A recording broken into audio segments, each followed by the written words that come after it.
بسم الله الرحمن الرحيم الحمد لله رب العالمين الصلاة والسلام على سيد المرسلين خاتم النبيين شفيع المذنبين أنيس الغريبين رحمة للعالمين محمد المصطفى صلى الله عليه وسلم وآله الطاهرين الطيبين وأصحابه نجوم طريق الأمم أما بعد فقد قال الله تعالى في القرآن العظيم والفرقان المجيد بعد أعوذ بالله من الشيطان الرجيم بفضل بسم الله الرحمن الرحيم وإن يمسسك الله بضر فلا كاشف له إلا هو وإن يردك بخير فلا راد لفضله يصيب به من يشاء صدق الله العلي العظيم وقال نبينا صلى الله عليه وسلم إنما الأعمال بالنيات أو كما قال عليه الصلاة والسلام அளவற்ற அருளாளனும் நிகரற்ற அன்புடையோனும் ஆகிய ஏக அல்லாஹ்வின் திருப்பெயரை கொண்டு ஆரம்பம் செய்கின்றேன். சாந்தியும் சமாதானமும் சர்தார் நபி முஹம்மது முஸ்தபா ஸல்லல்லாஹு அலைஹி வஸல்லம் அன்னார்கள் மீதும் அன்னார்களின் அடிச்சுவடுகளை அயராமல் பின்பற்றிய உத்தம சத்திய சஹாபாக்கள், தாபிஈன்கள், தபா தாபிஈன்கள், ஷுஹதாக்கள், சாலிஹீன்கள், நாதாக்கள், நல்லடியார்கள், அல்லாஹ்வுடைய பள்ளியில் அமர்ந்திருக்கும் இன்னும் வர இருக்கும் நம்முடைய இந்த உபதேசங்களை கேட்கக்கூடிய அனைத்து நபர்கள் மீதும் அல்லாஹ்வுடைய வற்றாத கருணையும் சாந்தியும் சமாதானமும் என்றென்றும் நின்றும் நிலவட்டுமாக. ஆமீன். அல்லாஹ்வுடைய பரக்கத் பொருந்திய துல்ஹஜ்ஜினுடைய முதல் ஜும்ஆவில் அமர்ந்திருக்கிறோம். பரக்கத்தான் இந்த நாளின் பொருட்டினால் நம்முடைய ஹலாலான ஹாஜத்துகளை இறைவன் நிறைவேற்றி வைத்திடுவானாக. பலா முசீபத்துக்கள், ஆபத்துக்கள், திடீரென்ற மரணங்கள், தீராத நோய்கள், விபத்துக்களை விட்டும் இறைவன் நம்மையும் நம் சமூகத்தையும் சந்ததியும் பாதுகாத்திடுவானாக என்று துஆவோடு ஒரு சில வாழ்க்கையின் பாடங்களையும் சில நேரங்களில் நமக்கு எதிர்பாராத ஒரு டர்னிங் பாயிண்ட், வாழ்க்கையின் திருப்பு முனையை குறித்தும் சில செய்திகளை இங்கே நாம் பார்க்க இருக்கிறோம். அல்ஹம்துலில்லாஹ். மனிதர்களுக்கு அல்லாஹ் வாழ்வியலை கொடுத்திருக்கிறான். வாழக்கூடிய காலத்தில் எல்லா மனிதர்களுக்கும் ஏற்றத்தாழ்வு என்பது உண்டு. இயற்கை சூழ்நிலையும் அல்லாஹ் அப்படித்தான் யதார்த்தமாக வைத்திருக்கிறான்.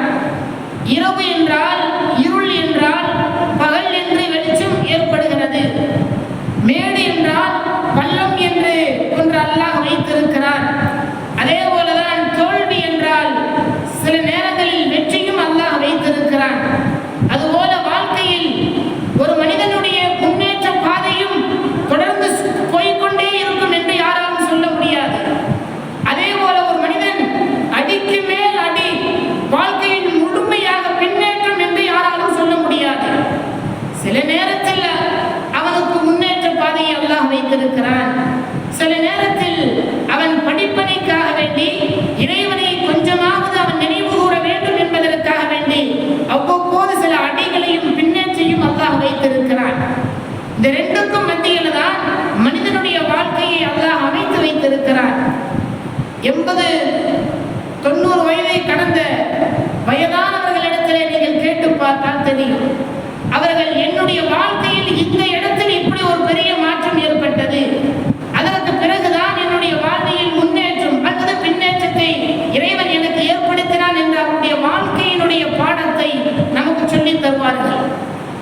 சிலர்களை பார்க்கலாம், அவர்களெல்லாம் ஒரு காலத்தில் எப்படி வாழ்ந்தார்கள், அவ்வளவு செல்வ செழிப்பாக வாழ்ந்தார்கள். இன்னைக்கு அவர்களுடைய இருக்கிற இடம் தெரியவில்லை, போகும் இடம் வரும் இடம் தெரிவதில்லை. ஒரு சில நேரத்திற்கு அடுத்தவர்கள் கொடுக்கக்கூடிய உணவை சாப்பிட்டு வாழக்கூடிய நிலைகளை பார்க்கிறோம் என்று சிலர்கள் சொல்லுவார்கள். வேறு சிலர்களுடைய வாழ்க்கை எப்படி அமையும்? ஒரு காலத்தில் அவர்கள் பட்ட கஷ்டங்கள் கொஞ்சம் நஞ்சம் அல்ல, ரொம்ப கஷ்டப்பட்டார்கள். அவர்களுடைய அத்தா, அவர்களுடைய அப்பா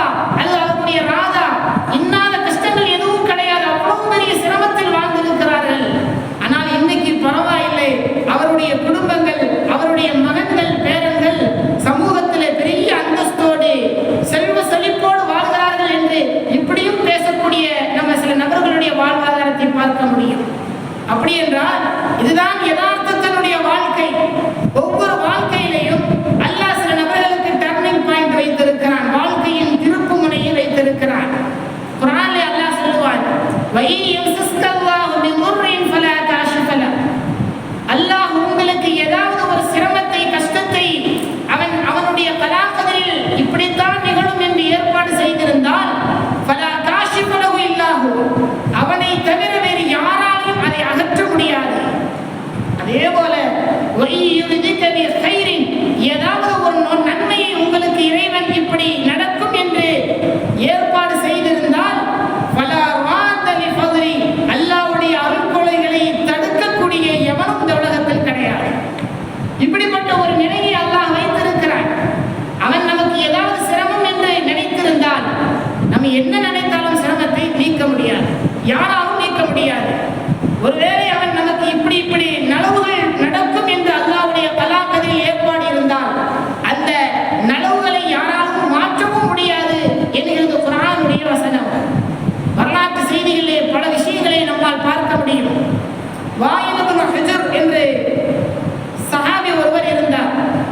அவர் இஸ்லாத்தை ஏற்றுக்கொள்வதற்கு ஆரம்ப காலகட்டத்தில் ஸல்லல்லாஹு அலைஹி வஸல்லம் மன்னர்களை சந்திப்பதற்காக வருகிற பொழுது நாயகம் மன்னர்கள் வந்த நபருக்கு அவர் ஒரு முஸ்லிம் இல்லை என்றாலும் கூட வந்த நபரை வரவேற்று தன்னுடைய தோளில் இருக்கிற துண்டை எடுத்து அவர்கள் விரித்து ஒரு அரச மரியாதையோடு நாயகம் அவர்களை வழி நடத்தி திருப்பி அனுப்பி வைக்கிற சமயத்திலே முஆவியா ரலியல்லாஹு அன்ஹு அன்னார்களை கூட அனுப்பிச்சு வைக்கிறார். ஊருடைய எல்லை பகுதி வரைக்கும் அவரை போய் வழி அனுப்பி விட்டு வாருங்கள் என்று முஆவியா அவரோடு போகிறார். வந்த வாயில் இப்னு ஹுஜர் குதிரையில வந்திருக்கிறார், ஒட்டகத்தில் வந்திருக்கிறார். கடுமையான ஒரு பாலைவனத்தினுடைய வெயில், தாங்க முடியாத வெயில். அவர் வந்திருக்கிறார். கூட போகிற சஹாபி முஆவியா அவர் இடத்திலே காலணி என்கிற செருப்பு கூட அவர்களிடத்திலே இல்லை, வெறும் காலாக அவர் போகிறார். போகிற பொழுது ஒரு பெரிய ஒரு நிகழ்வு நடக்கிறது.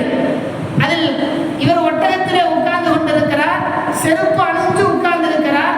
ஒட்டகத்தினுடைய கடிவாளத்தை முஆவியா செருப்பு இல்லாமல் பாலைவனத்தில் நடந்து கொண்டு போகிறார்.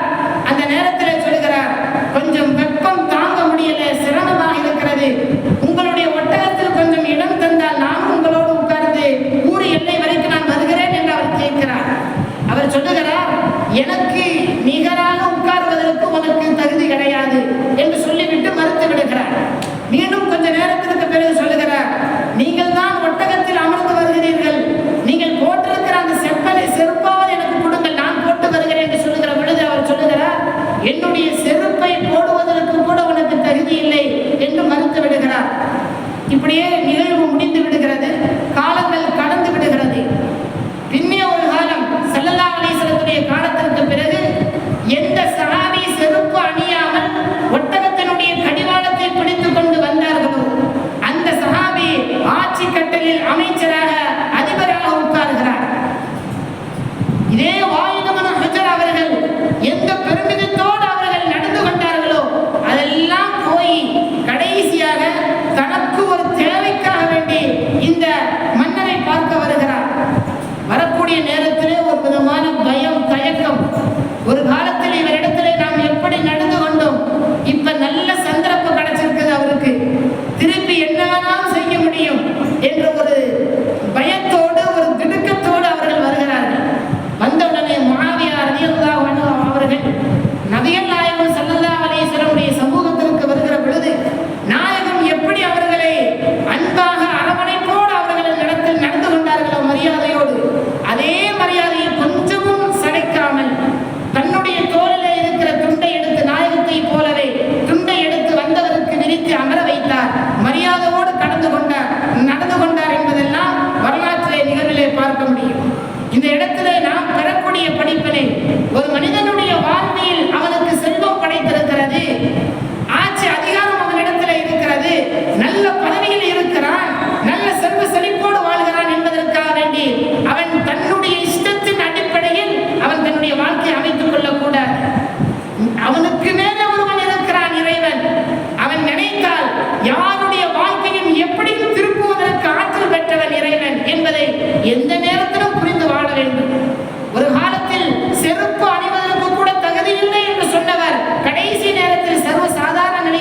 விட்டால் செருப்பு அணிவதற்கு கூட தகுதி இல்லை என்று சொல்லப்பட்டவர் ஆட்சியில் அல்லாஹ் அமர வைத்து அழகு பார்த்தார்.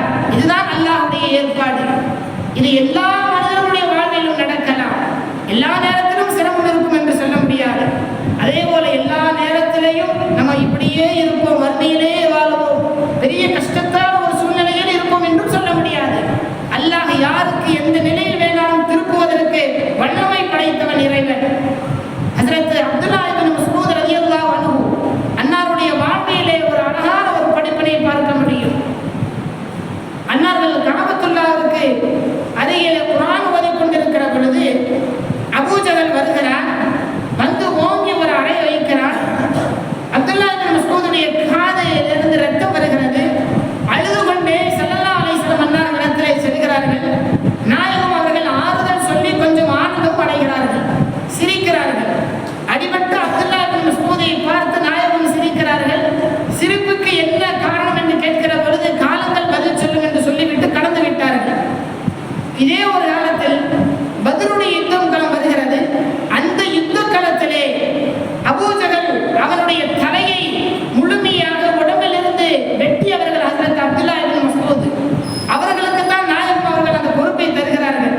யார் யார் இறந்திருக்கிறார்களோ இறக்கப்பட்ட எதிரிகளுடைய தலையை எண்ண வேண்டும், போய் அவருடைய ஜனாசாவினுடைய தலையை தனியாக எடுத்து வாருங்கள் என்ற பொறுப்பை ஹஜ்ரத் அப்துல்லா இப்னு மஸ்ஊத் அன்னார்களிடத்திலே ஸல்லல்லாஹு அலைஹி வஸல்லம் ஒப்படைக்கிறார்கள். அப்துல்லா இப்னு மஸ்ஊத் ஒரு காலத்தில் அடித்தான் அவன், இன்றைக்கு நம்ம இடத்துல வசமாக மாட்டிக்கொண்டான் என்ற ஒரு எண்ணத்தில் வேகமாக சென்று அவனுடைய தலையை தனியாக எடுத்து தூக்கி வருகிற சமயத்தில் தூக்க முடியவில்லை. அவ்வளவுதான் அவர்களிடத்தில் இருந்த உடல் வலிமை. இருந்தாலும் அவர்கள் அபூஜஹலுடைய ஒரு காதில் வழியாக ஒரு ஊசியை நுழைத்து மறு காதில் வழியாக வந்தவுடனே கயிற்றை கட்டி அதை இழுத்து கொண்டு வருகிறார்கள். இதை பார்த்து ஸல்லல்லாஹு அலைஹி வஸல்லம் சிரித்தார்கள் என்ற வரலாறு சொல்லும். இதுதான் ஒரு மனிதனுடைய யதார்த்த நிலை. ஒரு காலத்தில் குர்ஆன் ஓதிய ஒரே காரணத்தினால் அபூஜஹல் காதோரத்தில் அடித்தான். காது பிழிந்து ரத்தம் வழிந்து ஓடியது அப்துல்லா இப்னு மஸ்ஊத். ஆனால் அதே மறுகாலத்தில் அல்லாஹ் தஆலா எப்படி உருவாக்கினான்? அப்துல்லா இப்னு மஸ்ஊதுடைய கரத்தால் தலை வெட்டப்பட்டு காதுகளில் நூற்களால் நூற்கப்பட்டு அவர்கள் இழுத்து கொண்டு வரப்பட்டான் அபூஜஹல் என்பதை இந்த இடத்திலே வரலாற்றிலே பதிவு செய்கிறோம். இதுதான் அல்லாஹ் எல்லா மனிதனுடைய வாழ்க்கையில் வைத்திருக்கிறான்.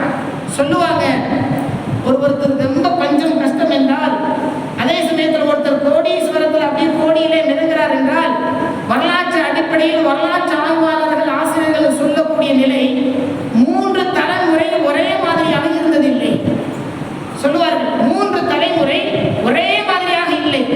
ஒருவன் கோடியிலே பிறந்து வாழ்கிறான் என்றால் அவனுடைய அப்பா அதே போன்று இருந்தான் என்று சொல்ல முடியாது, அல்லது அவனுடைய அப்பா அவனுடைய தாத்தா அதே போன்று இருந்தான் என்று சொல்ல முடியாது. அதே போல ஒருத்தன் ரொம்ப மிஸ்கீனாக பஞ்ச கஷ்டமான ஒரு சூழ்நிலை ஒருத்தர் வாழ்கிறார் என்றால் இந்த கஷ்டமான சூழ்நிலை அவருடைய அப்பாவும் இப்படித்தான் இருந்தார் என்று சொல்ல முடியாது, அவருடைய அப்பா அவருடைய ராஜாவும் இப்படித்தான் இருந்தார் என்று சொல்ல முடியாது. இதுதான் சொல்வார்கள் வரலாற்றில் ஒரே 3 தலைமுறை ஒரே நிலையில் இருக்கும் என்பது கிடையாது. கால சூழ்நிலை குர்ஆனில் அல்லாஹ் சொல்கிறார், தில்கல் அய்யாமு நுதாவிலுஹா பைனன் நாஸ். நாட்களை வருடங்களை அல்லாஹ் மனிதர்களுக்கு மத்தியிலே மாற்றி மாற்றி சுழறச் செய்கிறான். அல்லாஹ் தான் சுழற்றிக் கொண்டிருக்கிறான். ஒரு மனிதன் நேற்று சிரித்தான் என்றால் எனக்கு அழுகுவான். இன்றைய அழக்கூடிய மனிதன் அழுது கொண்டே இருப்பானா? இல்லை, நாளை அல்லாஹ் சிரிக்க வைப்பான். இந்த மனிதனுடைய வாழ்க்கையின் யதார்த்தத்தை புரிந்து கொண்டால் சந்தோஷம் ஆகிற நேரத்திலே யாரும் ஆடவும் மாட்டோம், ரொம்ப கஷ்டமாக உள்ள சூழ்நிலையில் சோர்ந்து போய்விடவும் மாட்டோம். இதுதான் ஈமானுடைய நிலை. அல்லாஹ் மீது நம்பிக்கை வைக்க வேண்டும். எப்படி நம்பிக்கை வைப்பது? நாம் செய்த நற்காரியங்களுக்கு அல்லாஹ்விடத்திலே கூலி உண்டு என்று ஒருவன் ஆதரவு வைக்கலாம், ஆனால் அது கட்டாயம் என்பது கிடையாது. நாம் தொழுகிறோம், நாம் நோன்பு வைக்கிறோம், ஹஜ் செய்கிறோம், குர்பானி கொடுக்கிறோம், இன்ன பிற காரியங்களை செய்கிறோம் என்பதற்காக வேண்டி அல்லாஹ் இதற்கெல்லாம் கூலி தருவான் என்று ஆதரவு வைக்கலாம். ஆனால் கூலி கண்டிப்பா கொடுத்தே ஆக வேண்டும் என்று அல்லாஹ் மீது யாரும் கட்டளை விதிக்க முடியாது. அதே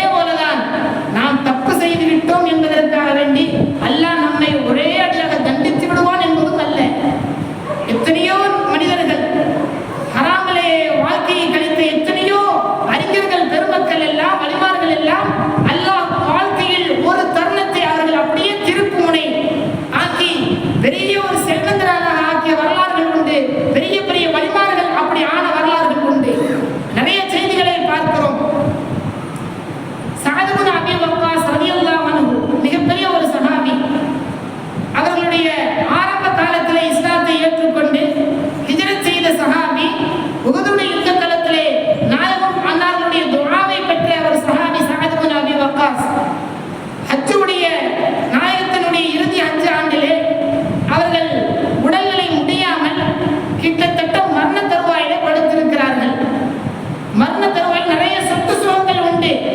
பிள்ளை என்று பார்த்தால் ஒரே ஒரு மகன் மட்டும்தான் அவர்களுக்கு உண்டு. ஸல்லல்லாஹு அலைஹி வஸல்லம் அன்னாரிடத்தில் சொல்லுகிறார்கள், எனக்கு இருப்பதோ ஒரே ஒரு பிள்ளை, ஒரு மகள் தான் இருக்கிறான்.